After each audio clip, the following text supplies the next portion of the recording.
Giovanni, what's up, man? How are you? Hey, Alot. Great to be here. Man, I forgot to ask you in our little intro a second ago when we were offline. Where are you located right now? Where are you? I'm in Australia, in the north part of Australia. Oh, okay, nice. What's Yeah. and is that? I've been to the Gold Coast. Is that the Gold Coast or where is So, that? well, both the Gold Coast and where I live, they're both in Queensland, but this is upper north, closer to Okay, Cairns, the Great Barrier Reef. okay, got it. Oh, the Great Barrier Reef. That's bad. I want to see that too. Yeah. um, man, so you and I got introduced a little bit because you are thinking about working with Roy, the guy who produces my podcast. So we had a little conversation, but more about you, not so much about you. Man, this idea of mindful mastery that you do. Uh, First, talk to me about it. Yeah, sure. So the idea is anything that you want to achieve in any area of your life, be it finances, career, personal growth, relationships, anything that you want to change in yourself or in your life, it's not going to happen like this, right? You're going to have to put in some effort, and you're going to have to keep that effort for a certain period of time. And so you're going to need self-discipline. I got to stop you already, man. No way, man. Instagram says I should just get the girls and the boats and the cars and the house right away. Why are you breaking everyone's heart here? Well, that definitely sells, doesn't it? It's marketing. Yeah, Yeah, yeah, for sure. yeah. People are not ready to put in the work, right? They want a quick solution, and as long as we are addicted to shortcuts, there will be people selling shortcuts. It's Right. as simple as that. But if you have been if you have tried to achieve any real goal for a while, you will see that it takes self-discipline. And self-discipline is not beating yourself up. It's not forcing yourself to do things you don't want.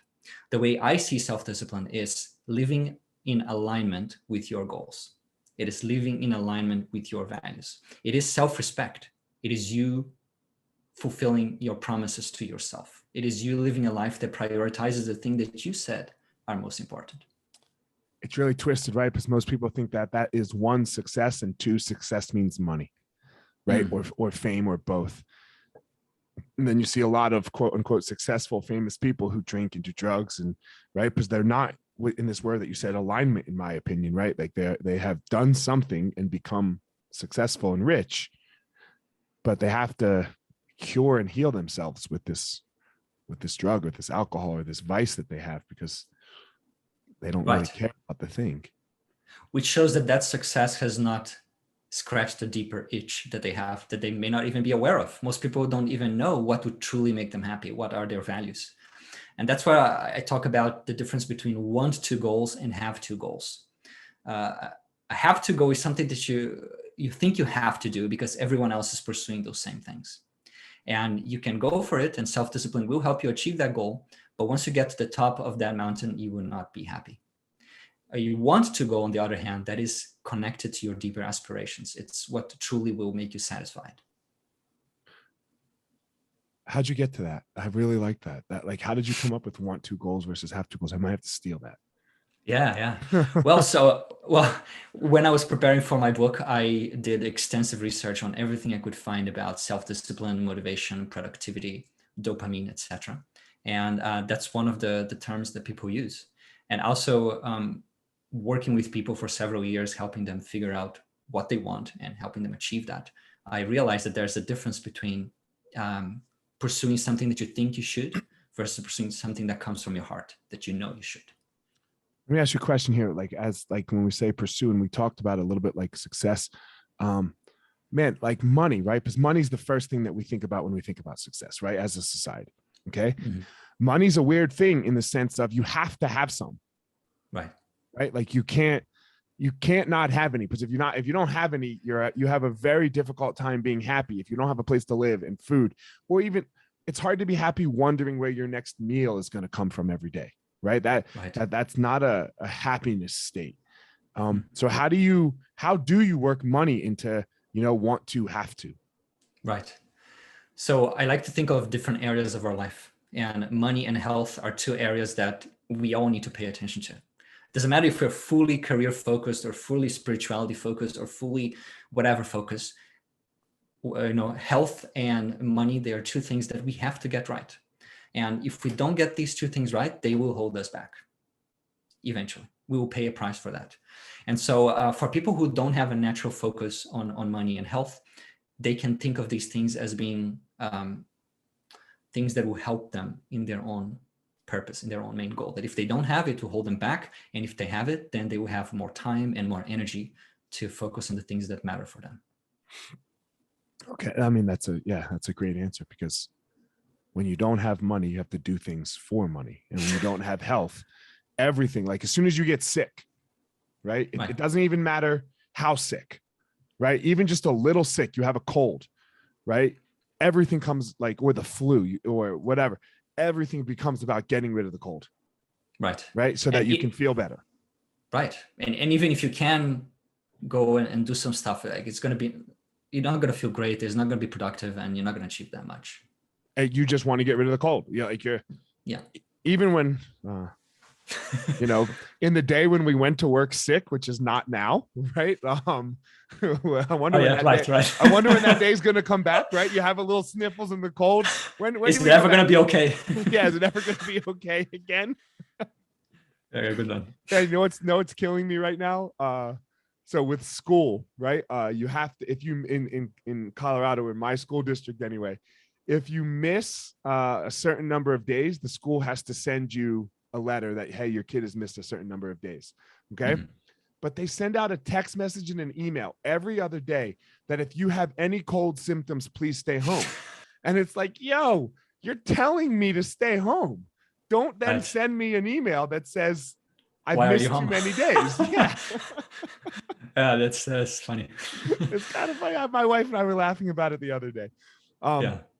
Yeah. So anyway, whatever that is, you have to, like, even when you feel kind of bad and you go to work still, mm-hmm. most of your day is still wrapped around in how you feel bad and you want to get rid of that bad. So that becomes mm-hmm. a very necessary thing. So how do you lead people down this path of more of the want to? What is, how do you get to want to? Like, because you're talking about purpose, right? Am I understanding you correctly there? Yeah. Go ahead. Well, the nature of our desires is that we mimic our desires from our environment. Like, we're born in this world and we know that we need to eat and we need to sleep, and that's kind of it. But everything else we kind of learn from our environment. So if everyone around us is seeking, great grades and accomplishments in their academic career, then that's what we think is a good life. And if everyone else around us is into sport, then we tend to like that thing more. But looking at purpose, looking at values, it's something a little bit different. It's like, what are those things that really make you happy? If you look back in your life at this time, the times in your life where you were flowing, where you're feeling like, you know what, I'm using, this is what I was born to do. Like, what were you doing at that time? This is one of the 17 questions that I use to help people figure out what are those core values that are independent of the influences in the environment. What else do you ask? Well, suppose that you fast forward your life 10 years from now and you look back and you're proud of achieving one thing. What would that be? And look back and what? You look back and you're proud of achieving one thing. What would that be? Okay. You want me to answer it? I know what it will be for me. Tell me. I would love to hear. Oh man, if my kids are doing what they love, that will be the number one success thing, because they'll both be out of the house now, but if they're doing something that they really love, that will be a yes for Ellie. Yeah. The idea of 1-2 goals versus have 2 goals. It's one thing to know your goals and your purpose, and it's another thing to actually live it. And many people have an idea, whether it's very clear or kind of fuzzy, about what they want, about what will make them happy, but they are not living that in their life. Mm-hmm. And that's where self-discipline comes in, right? Self-discipline is the bridge between the life you want to live and the life you're actually living right now. It helps you build the habits that you need to build to support those changes. It helps you break the habits that are holding you back. It helps you persevere when you feel like quitting. And I'm sure that's a topic it's very close to your heart and you know well. Yeah. It's just interesting because I do an exercise where I like, what do I want my life to look like in 5 years? And then I work back from 5 years, and it becomes very easy to start to accomplish things that way. It's why I like to say, for example, that New Year's resolutions don't work. It's because they're not pointed at anything, right? Why do you have to lose 10 pounds? Or why do you want to lose 10 pounds? Which one is it? Right. You know, if you want to lose 10 pounds because you want to look better, it's a little vain, right? But if you want to lose 10 pounds so that you can be with your kids as they age and still ski and snowboard or play basketball or whatever it is, right, it's a little more pointed at something. Is that what you're saying here? Well, so when your habits and your goals are very aligned with your deeper sense of purpose, then it's much easier. It feels much easier. You're not forcing. Because it takes less motivation, right? It takes less motivation from my perspective. Right. The motivation is already there. The motivation is that core value, right? I want to be, I want to live long, and I want to be with my family. I want to see my grandkids grow up. You know, that is the motivation. That is, and not having that will feel painful. So that is the motivation. Now, any habit that you want to build, if you can link with that deeper purpose, building that habit will be much easier because you will be motivated. How did you get into all this? Like, what made you go down this path? Oh, wow. So when I was about 14, 15, I was really into two things. I was into Kung Fu and I was into meditation. How old are you? I was reading. I am 37 now. Okay. Yeah. And so I was reading everything about it and trying things out. And, you know, I would read a book and they would suggest some practices and I would just go and do it every day. And then people would say like, wow, you're so disciplined. And I never thought of myself that way, but it seems that this is something that people struggle with and I don't. And after some years when I created my blog and wrote some books and started teaching people meditation, from time to time I would ask of my audience, like, what do you need help with? And again, people would say, and I know meditation is good for me and I would like to meditate, but I'm just not disciplined. And I also need discipline to achieve my other goals. So I felt like, okay, this discipline seems to be a really universal pain point. And I felt like, how am I ever going to write a book about it? It's just one page, like, just do it. If it's important for you, just do it. That's it. That's the book. But then when I started, okay, let me first coach people with this so I have a better understanding of the problem behind. And then I started coaching people with discipline, and then reading a lot about it, what other authors write on this topic. And then I realized, oh, there's a lot in here. And I decided to write a book. I wanted to write 200 pages and I'm writing 450, right? So there's a lot in this topic. It's an ancient problem, right? That we know what we want to do. We know the things that are good for us, and yet we often don't do it. Why do you think people don't do it? Well, there are many reasons for that. One of them is distraction. The other one is procrastination, right? And so if we just zoom into distraction, we probably everyone listening to this podcast has some goals that they want to achieve, but they are distracted with other things. They're distracted with things that are easy and give us a sense of instant gratification, but are at the end meaningless. They don't really add anything to your life. And we are distracted with those things.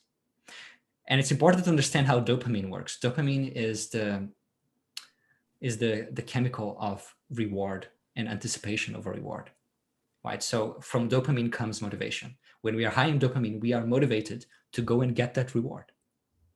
Now, what happens is if every day, multiple times a day, you are satisfying that human need to get the reward by things that are meaningless and easy and quick all the time, then is it all surprising that you don't have the motivation, the focus, the creativity, the resources to go after long-term goals?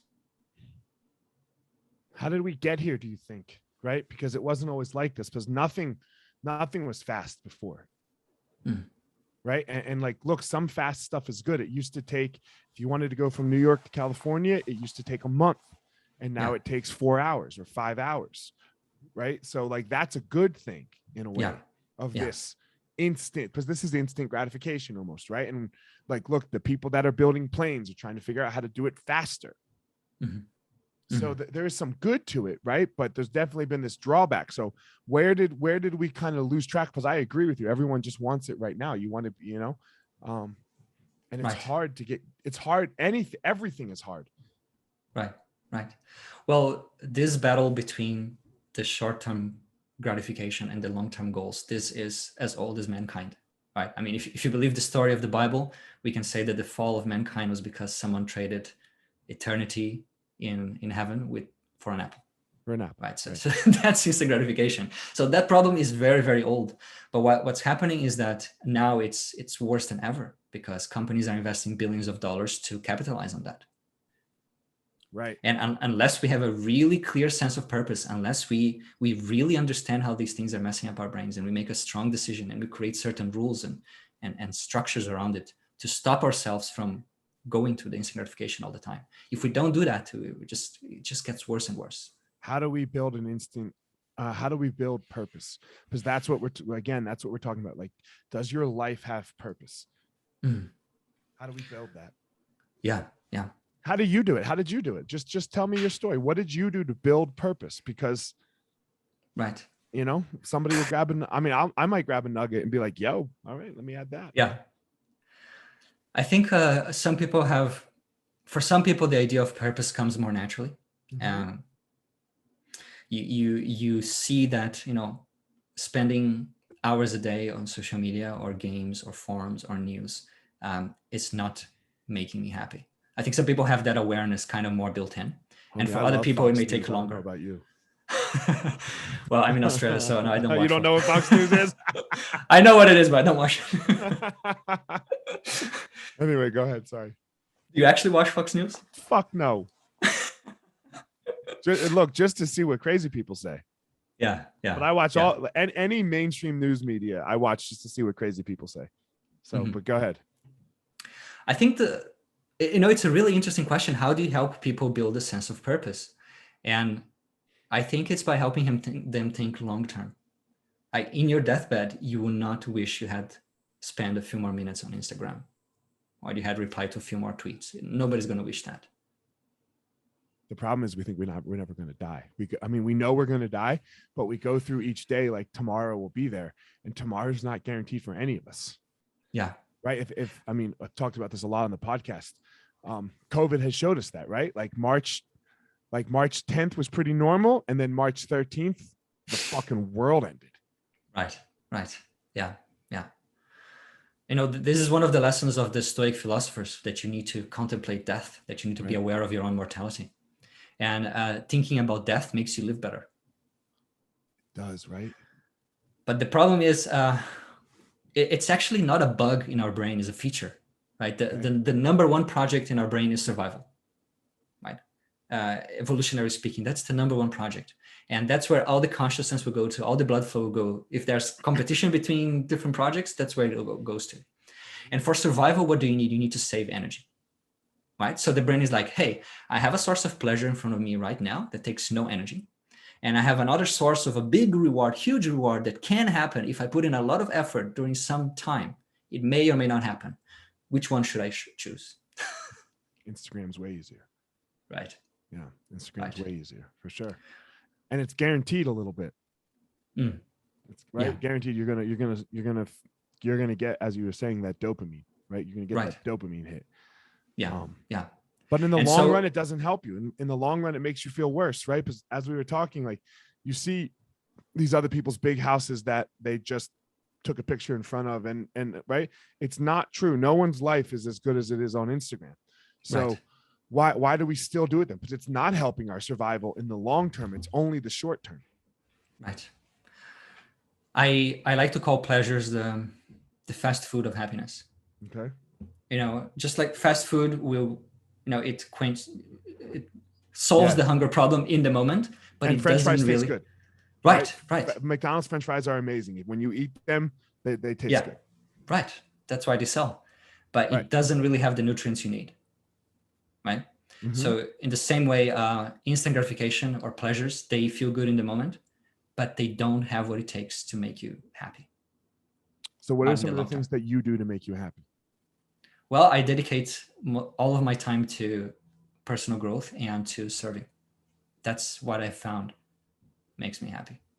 And do I achieve financial goals and career goals in this process? Yes, but that's not where my focus is. How about like exercise, like you talked about meditation a little bit, right? Yeah. So, you're obviously a meditator. Right. So Well, I'll tell you a little bit about my routine though. Mm-hmm. So then I wake up 2:30 in the morning every day. What time do you go to bed? I go to bed at 9:30. So You that's get 5 5 hours. hours of sleep? No. Wait a moment. I practice biphasic sleep. So I have 2 phases of sleep during the day. I sleep 5 hours at night and 2 hours at 11 a.m. And then I have, so basically what that means is that I sleep, I have 8 hours of activity. I sleep, I have 8 hours of activity. Okay. So that ends up being a really nice cycle for me. But yeah, I wake up 2:30 in the morning. I do some stretches. I take a cold shower. And then I do a long meditation session. I do a little bit, 2.5 hours. Yeah. Every Oh, day? you think about it. Well, think about the time where you're training for the UFC, where you're not doing at least how many hours a day every day. Yeah, but I'm doing something, man. Like, it's easy to stay awake, right? Someone's punching me in the face. Right. You better stay awake. Yeah. Yeah. Well, I am a meditation teacher. I coach people with this. So, go ahead. Yeah. So you meditate for 2.5 hours. Go ahead. Meditate 2.5 hours. I do some stretches. I do a little bit of martial arts, and then I start my day. I have my first coaching clients at 7 a.m. I work for about 5 hours, 4 or 5 hours, and then I go to sleep again. So that's my morning. And I've not touched any social media at that time, any news, any forums, any games. I've just been focused on the things that make me happy, the things that are meaningful for me.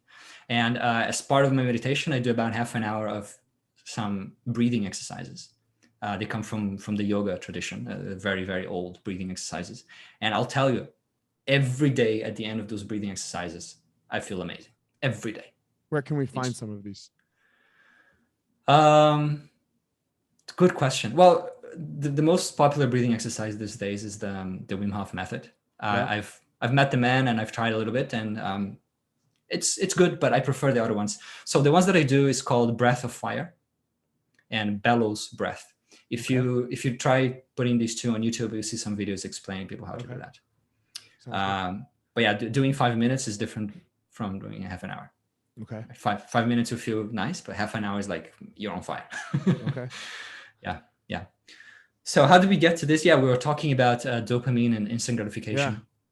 So it's really important for us to be aware, because if we're not aware, we are just going to do what is easy. And what's easy is what our brain is programmed to do, which is to prioritize instant gratification over long-term goals. That's the natural flow of the brain.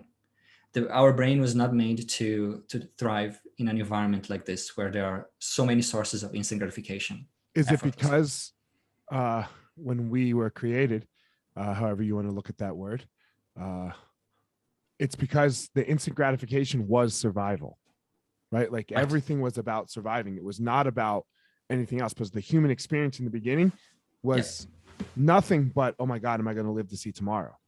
Right. There was no fridge. If you see some food now, eat it.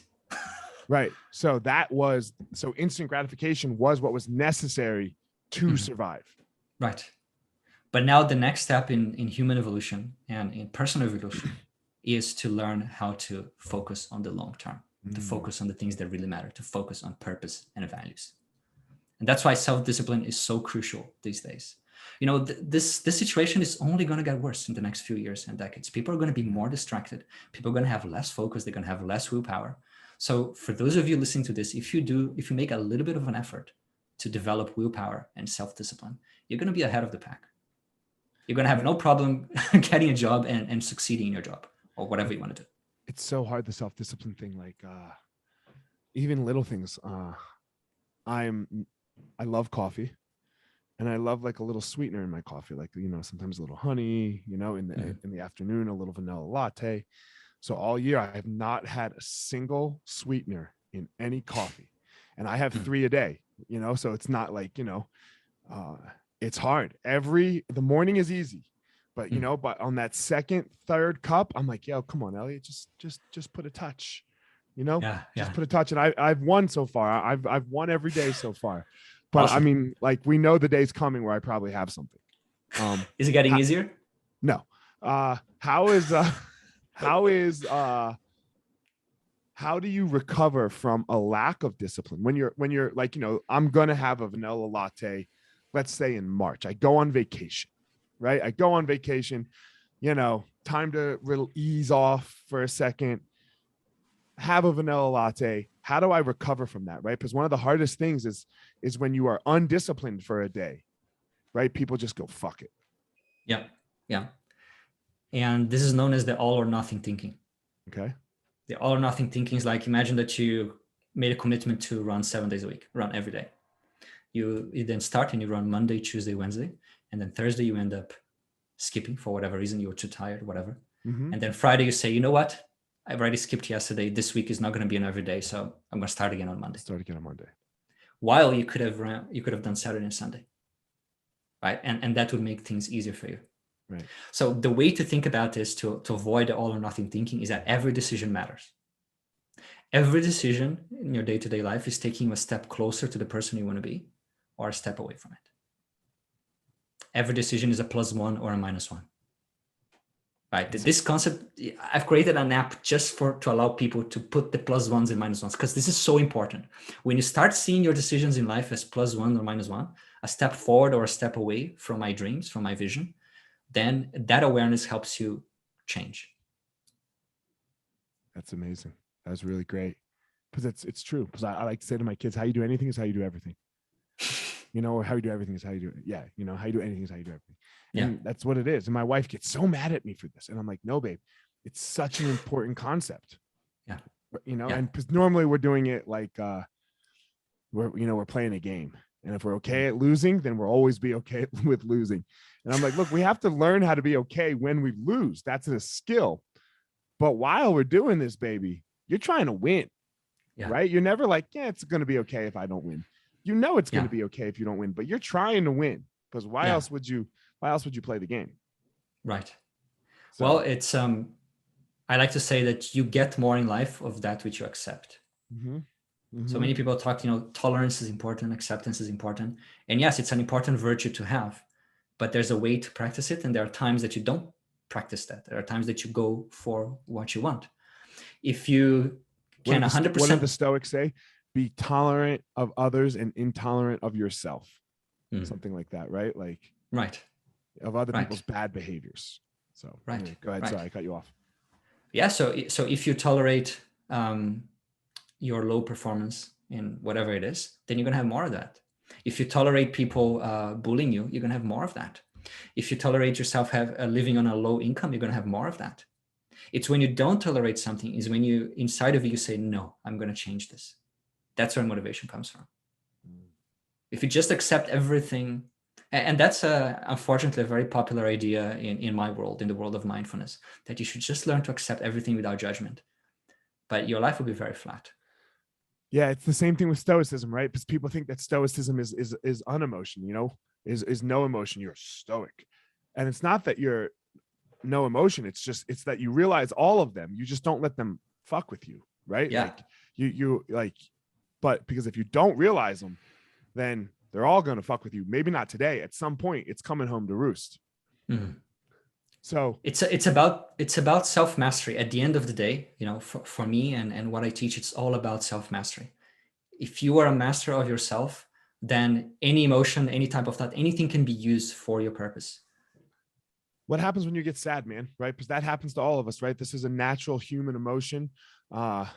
You get an email or a text message from somebody that makes you feel a certain way. You're angry, right?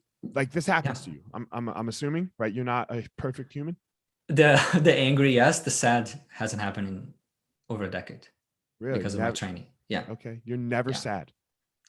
Can't remember the last time I was sad. Has anybody died?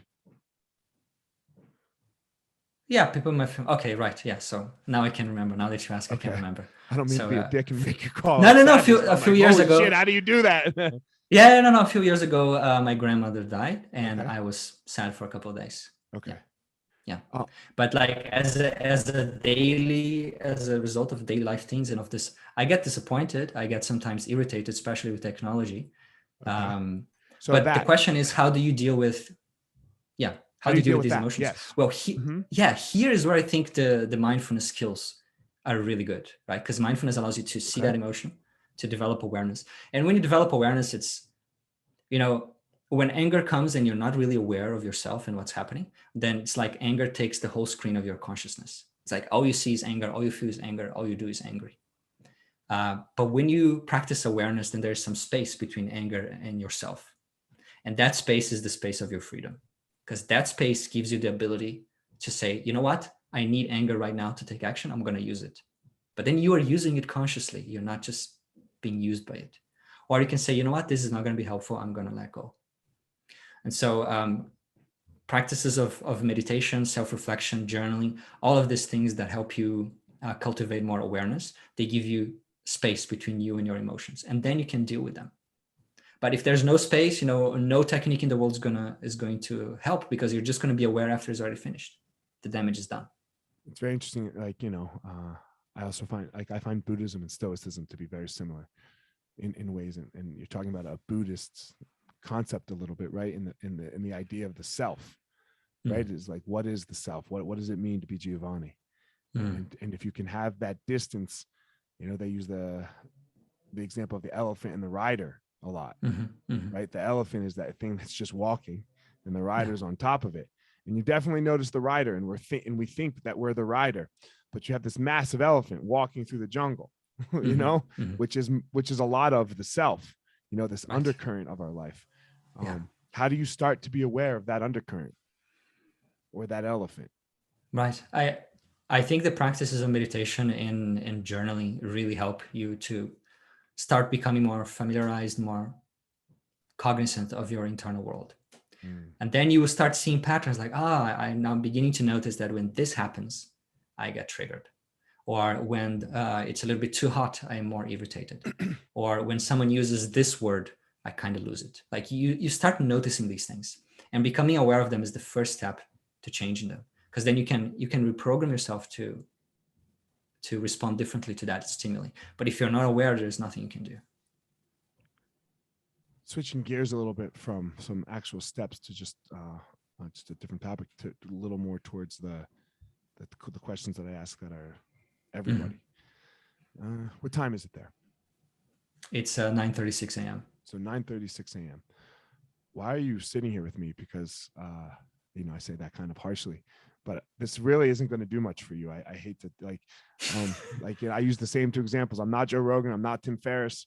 Right. I don't have this massive platform where, like, if you get on it, then man, your shit just blows up. Right. So what's the point, man? Well, the point is that I have discovered something that is incredibly important.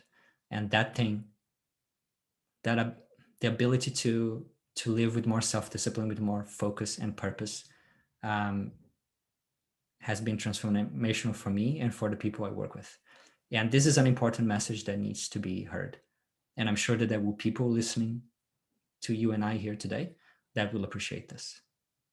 So you're unconcerned with that there won't be millions of people listening? Well, you told me that by showing up in your podcast, I'll sell 1 million books. So that's why I'm actually here. God damn it, Rory. Rory, why'd you lie to him like that? Come on, Rory. That's how we sold you on doing the audiobook with you too, right? You go on Elliot's podcast, I'll make you the audiobook, you'll sell 1 million. I've given many podcast interviews before, and I know, maybe 5 years from now, someone will come to me to learn more about this that heard this podcast. It's planting a seed, and those who are ready to take it on will take it on. It's again getting away from that instant gratification, like, oh, okay, I get on one of these major podcasts and here I go. I can remember that was like this goal of mine. It was like, okay, I'm going to do this, and one day I'm going to get on a big one, right? I'm going to get on a big one, and that's just going to blow you up. And man, I have zero concern with getting on a big one anymore. Yeah, like it's not like crossing my radar. It's I've let that go. If it ever comes, like, look, if they call, then sure, you'll go do it, right? Yeah. But if you keep on giving value to people around you, you keep on being extremely valuable in a world of noise. Little by little, people will care and people will gather around you. Right. Yeah. If you keep giving value, it always comes back to that, right? Giovanni, I believe everyone has a unique power in the world, something that makes them amazing. And when I say amazing, I don't mean rich and famous. Maybe nobody will ever know your name, right? But that's okay. What's your power, and how did you discover it? That's a really good question. Two words are coming to mind, but I have to choose one of them. You can go two. I don't care. Well, the two that are coming is clarity and self-discipline. Okay. Explain So clarity first. Yeah. So somehow I have this ability to get to the core of the topics that I read or study or think about very quickly, to see their DNA and to explain things clearly from that point onward, step by step. That's a feedback that I've never thought about it in this way, but it's a feedback that I've got from readers and students and clients again and again over the years. How did I develop that? I don't know. I have read over 300 books on these topics of meditation and psychology, mindset, spirituality, personal growth. How about this? When did you realize that you had it? When did you realize that this was something very unique about it? Right. I think there was a point where whenever I was reading a book or a newsletter or watching a YouTube, I could see everything that the people are leaving out. I could see the things that they are not seeing when they're explaining the topic. So I think that's when I figured that I have a perspective that is different. And then self-discipline. And self-discipline, that's for me, self-discipline is a form of power. Not, when you think of power, most people associate, a kind of a physical. Yeah, either physical power or financial power or power over other people, right? There are many forms of power. I think of power as power over yourself, self-mastery, the ability to make things happen. Right. Yeah, it's the best power. Right. Because then you can get the other ones. If you have this power, you can get the other ones. Yeah. Like people talk about money, and money's easy once you have self-discipline. It's not hard. It's not hard at all, because it's why I think people won't bet on themselves. Like you see people going to do shit jobs for other people, or the lottery, or look, crypto's cool, like yeah, great, or stock, man, they're all great. They're all great, but the number one thing that I invest in is what I'm gonna do. Mm-hmm. Yeah. Because I'll do it. I'll get it done. It's mine. So yeah, I agree absolutely. with you on the self-discipline part. That's a good one. Man, where can everyone reach you? Where can they buy one of the 1 million copies that will be sold because of this podcast and all of that? So how do they get in contact with you, Giovanni? Sure. So there are two websites I run. One of them is on the topic of meditation and well-being, and that is liveandthere.com. Okay. And the other one is mindfulselfdiscipline.com, and that is all about self-discipline. Okay.